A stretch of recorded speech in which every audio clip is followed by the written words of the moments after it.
What is going on, guys? Welcome back to another Shep's Garage video. Today I'm here with my mom's daily driver, her 2023 Audi S5 Coupe, and today I want to do a little bit of a 5,000 mile update. She just crossed 5,000 miles and she had this car since October of 2023, so I thought, why not do a little bit of an update video on how she is liking and how I'm liking her brand new S5 Coupe. So without further ado, let's get straight into this video. But first, if you're new to the channel, this is the first time seeing my face on your screen, don't forget to please click that subscribe button down below for more awesome car content and Mark 8 GTI content on this channel. Now, I have my Mark 8 GTI over there. Don't worry, more videos coming on that soon.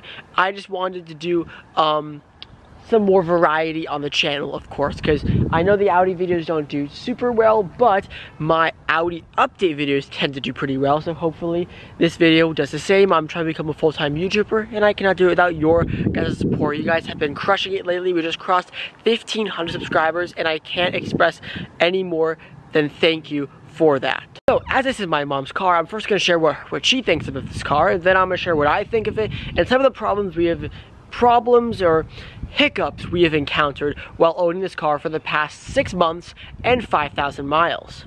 Let's start off with what my mom thinks of this car. As this is my mom's daily driver, she obviously has to love it, and she does.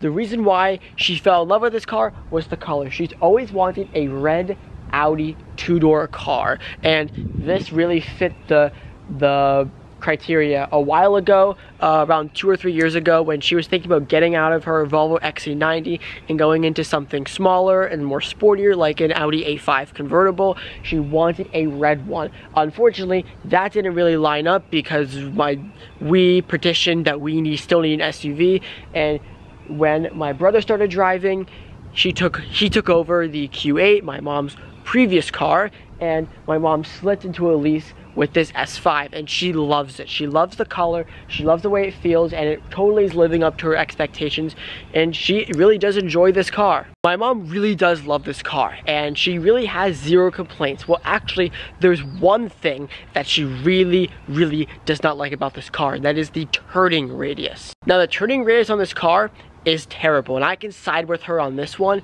It is really bad. Now, what makes it so bad? Well, for example, when you're coming into a parking space, right, and you're trying to turn the wheel, most of the times she has to reverse and go in again because the turning radius sucks. Just quickly to turn on the car to show you, this is full lock on this side, and this is full lock on this side.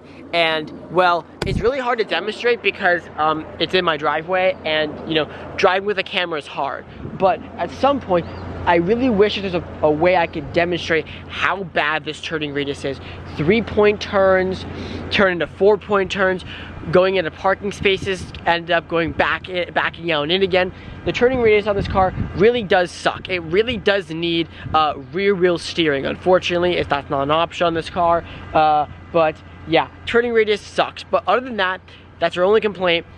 She really does love this car. That's what my mom thinks of this car. She's really loving it and only has one complaint. Pretty good for only 6 months and 5,000 miles. Now let's move on to sort of maintenance and what I think of this car and what I have noticed over the past 5,000 miles, because I've driven this thing a pretty fair few times. It only having 5,000 miles, we haven't really experienced maintenance with it just yet, but so far it has been fairly reliable, really good. There are two things I do want to point out mechanically that are, one of them we can't really fix, one of them is actually going in to get fixed. I am filming this on a Sunday. It's actually going in this coming Tuesday to get fixed. So let's start off with the thing that we can't really fix. These 21-inch wheels, as good as these wheels look, the ride is all right, and the tires you go through are also all right. We've went through around 1 or 2 tires because of potholes. The tire is very thin, so there's not really a sidewall, so when you do hit potholes, you kind of do feel it. But we've only went through, I think, 1 or 2 tires on this car, which is pretty impressive considering that my dad has went through 5 tires and has 18-inch wheels.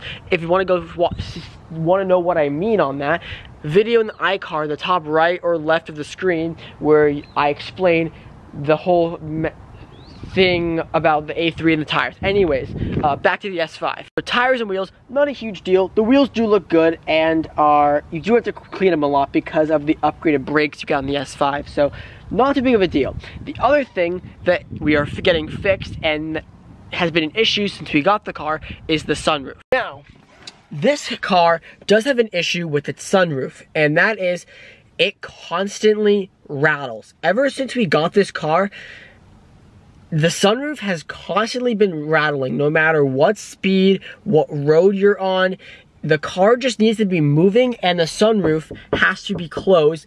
It constantly rattles. And it's not like a small rattle where like, oh yeah, you turn the music up and you're set.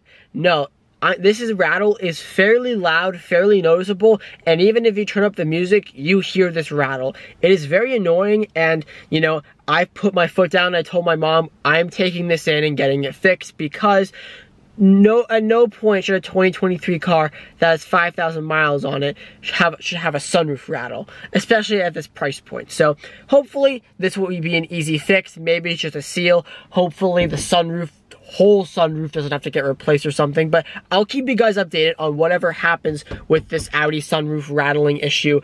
And let me know in the comment section down below, have you ever had a sunroof rattle at this low miles? We're only at like around 5,300 miles right now, and the sunroof has started to rattle. So let me know in the comments if you ever had that issue before. That's really maintenance stuff out of the way. The only other like maintenance quote-unquote related item is, unfortunately, when my mom was driving this car, she did park it. She works in Boston, so she parked it in one of those tight Boston garages, and the space was on an angle. Unfortunately, someone did come and hit her. Unfortunately, it was way worse. Before, there was like scrapes alongside. I actually took the time and I buffed this out for her, so it looks way better. But unfortunately, I took this into Audi yesterday, and they said because of the severity or the size or the severity or whatever the word I'm trying to think of is of the dent, we need to get the dent replaced, or not replaced, fixed. So luckily there's no paint damage, yeah, so this should be able just to be suctioned out and we should be set there. So that happened, unfortunately. I mean, that's just kind of what happens when you daily drive a car in a tight city. Stuff like that happens, but no big deal. A couple $100 and, well, that will get fixed. So now my thoughts on this car over the past 5,000 miles, 6 months, and that is, I really like this car. This car has actually grown on me ever since we picked it up in October. I really wasn't so keen on it because, you know, I always thought the S5 was just sort of like a small up-badged A5. Like, it really wasn't that big of a deal to me because, you know, to me, it's just that's what I thought it was, like a slightly up-badged A5. I was very wrong.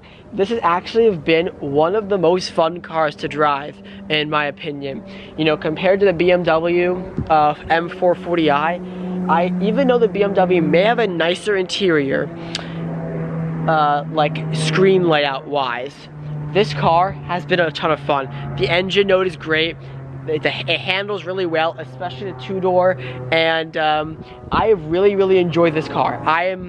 Will be sad to see it go in the next 2 years, but I really enjoyed my time with this car so far, and I really can't wait to continue more awesome memories with it. One thing though I do want to touch upon, and that is the two-door layout versus the four-door layout. Now, what I mean by this is the Coupe versus the Sportback. Now, if you've asked me today, what would I choose?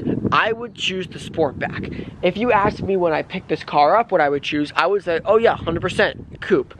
Now, what has changed my mind? Well, my friend picked up a 2024 S5 Sportback, literally this exact car, but just with two doors. I'll put a picture on the screen, but literally side by side identical cars. And I've always thought, like, yeah, Coupe's the way to go. On second thought, I really do think the Sportback is a lot better. The Coupe has a very nice side profile, and I really love the line down the side, the two-door layout. It's smaller in size in general. I just think for daily driver duties and practicality, and if you're in a family, no doubt about it, the Sportback is the way to go. And let me explain. First of all, the Sportback is in between like a sedan and a hatchback, so that's why it's called a Sportback. So this whole window area on the Sportback is power operated. On the Coupe, it's only a manual trunk, and you're only limited to this amount of space. Now, sure, this amount of space is perfectly fine. I mean, I fit golf clubs in here perfectly fine in size, but it's just all right in terms of space. And the fact that the trunk is not power operated on this type of car is kind of a little bit disappointing. So there's that. The other thing too is the whole two-door layout in general. While this may seem fine, which I thought I was going to be used to it, and I thought I was going to be fine with it, after you have the ability to have your own window and your own door and your own little bit bigger amount of legroom, you sort of feel like that the Coupe just doesn't really make sense. For example, I'm in the back of my dad's A3, and since my dad's A3 has 4 doors, I have my own window control, my own door handle to open the door, obviously, and then in general, like in the back here, you just feel like you're not trapped. You have space to just sort of stretch out and roam free. S5 Coupe, on the other hand, unfortunately, while this idea is cool, it just does not make sense for a family, because instead of opening a door to get in,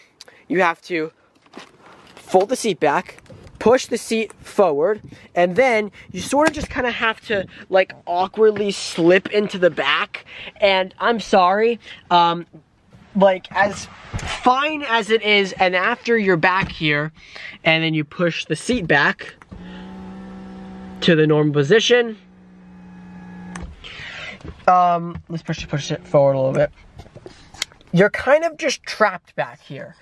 You don't have the same like roam free, because you have this very large transmission hump in the center here. You do have your own climate controls, but it feels small, cramped. You don't have your own window controls or door handle, so you just feel like you're trapped in jail. And I don't know if it's because I don't like claustrophobia, but it just isn't.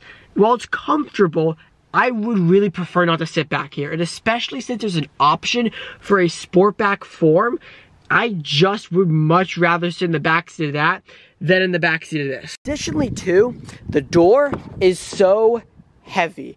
I mean, especially when you're on a hill, for example, you can never ever get the door to stay in place. These doors are big bombs. Like, seriously, they are so heavy. So there's my perspective on like the Coupe versus the Sportback. The Coupe does have an advantage though, that I do think it drives and handles better, because it's a couple 100 pounds lighter without the electric tailgate and the 2 extra doors and the electric windows and such. But still, I do think if you are looking at an S5 and you are in a family, 100% get a S5 Sportback. Don't buy a Coupe. The only time I would buy a Coupe is if you're single or you only have 2 people in your family. That's when I would buy a Coupe, because you don't have to force anyone into the S5 jail, which is the back seat. So let me know what your thoughts are on that opinion. Versus S5 Sportback versus S5 Coupe. I'm still very happy with the Coupe, and as long as my mom is happy, I'm happy.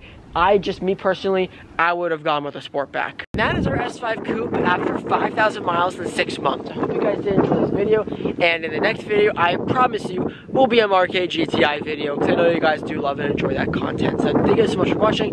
Comment, like, and subscribe, and I'll see you guys in the next one. Peace.